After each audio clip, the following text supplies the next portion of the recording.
Aujourd'hui, dans l'info coronavirus, on fait une mise au point sur les droits applicables au télétravail présentement et la lutte que la CFPQ mène pour tenter d'encadrer le télétravail dans les conventions collectives. Bonjour Patrick. Bonjour Julien.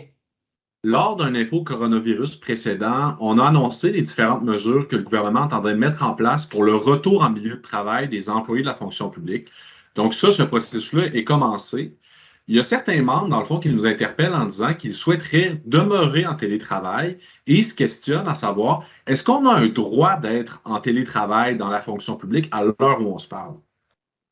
En fait, là, le seul droit qu'on a actuellement d'être en télétravail, c'est ceux émis par rapport aux mesures sanitaires et à partir des mesures sanitaires, la CNESST, ce qu'on appelait avant la CSST, émet aussi ses directives pour un retour au travail. Donc, pourquoi que nos gens, une grande partie de nos gens sont à la maison? C'est à cause des mesures sanitaires.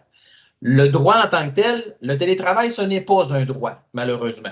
Donc, dans un ancien info coronavirus là, que notre confrère président Christian Daigle a fait avec toi, on venait préciser qu'on avait fait un grief syndical sur les mesures de retour au travail.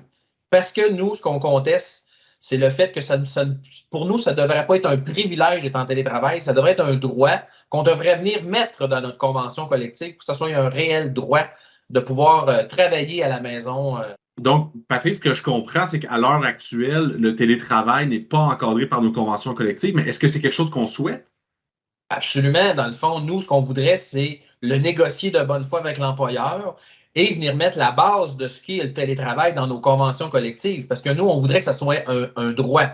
Parce que là, actuellement, le seul droit que nos membres ont et que les gestionnaires ont, après les mesures sanitaires, évidemment, parce que comme mentionné, c'est les mesures sanitaires qui viennent dicter si on a le droit de revenir dans les milieux de travail ou pas, mais une fois que tout ça sera levé plus tard, bien, le seul droit qui est prévu, c'est de travailler dans nos milieux de travail, comme qu'on connaissait avant.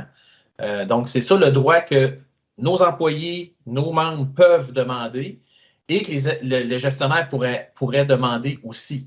Alors, le télétravail, là, ce qui est important de retenir, c'est que ce n'est pas un droit actuellement. C'est comme un genre de privilège que les gestionnaires, les ministères nous offrent. Alors, nous, ce n'est pas ça qu'on veut. On veut que ce soit un droit pleinement négocié et qu'on puisse vraiment inclure ces clauses-là dans nos conventions collectives.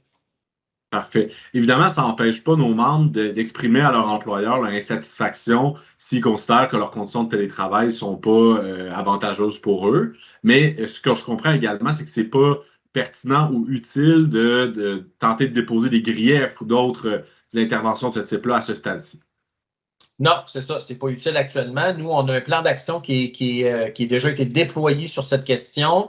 Au retour des fêtes, on va rencontrer une bonne partie de notre structure syndicale pour les informer de qu'est-ce qu'on veut comme revendication plus précisément. Il y aura d'autres capsules qui vont vous indiquer quoi faire, vous, comme membre, pour revendiquer des choses. Alors, il y a un grand plan d'action qui va être déployé à partir de l'année prochaine, en 2022, là, sur cette question du télétravail.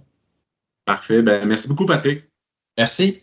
Merci d'avoir été des nôtres. Et puis, on se revoit dans un prochain Info Coronavirus.